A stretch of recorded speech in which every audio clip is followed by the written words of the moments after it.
Boeing is being sued in Texas. It's November 14th, 2025, and these are your headlines.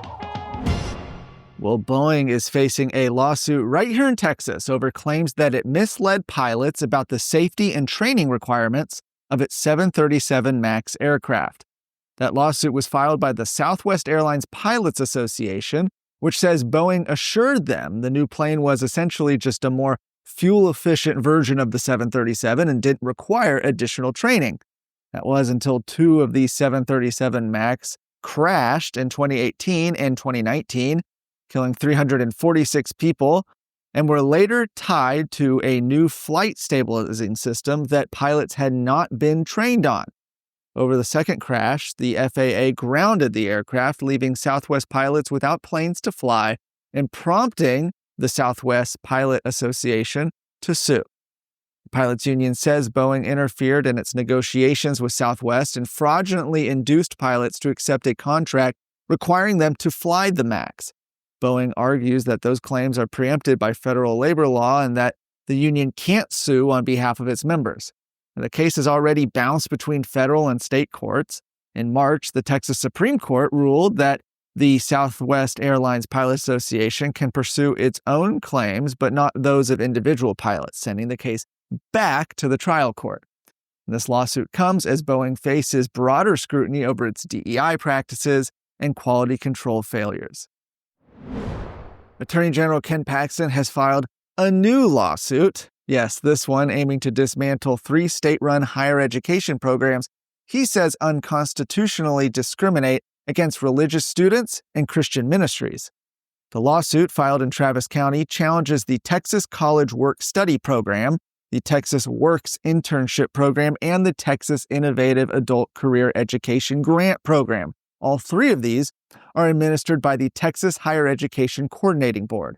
Paxton argued their non-sectarian restrictions violate the First Amendment by excluding religious organizations and students from taxpayer-funded benefits.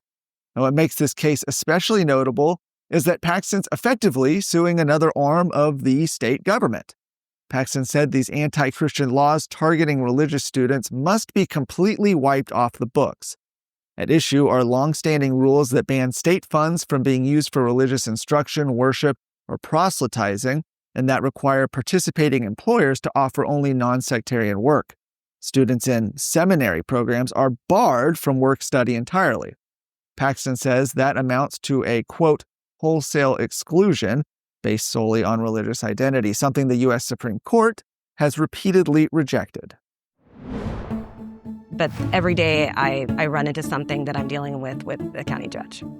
Judge Bray recused himself, but as we'll soon see, he couldn't resist reinserting himself into the process. Signing notices, setting deadlines, accepting candidate applications, rejecting candidate applications. The dispute that ensued thereafter was centered on whether or not Judge Bray had the authority to do those things or should have been doing those things. Head over to TexasScorecard.com today to watch our latest documentary, Kicking the Circle.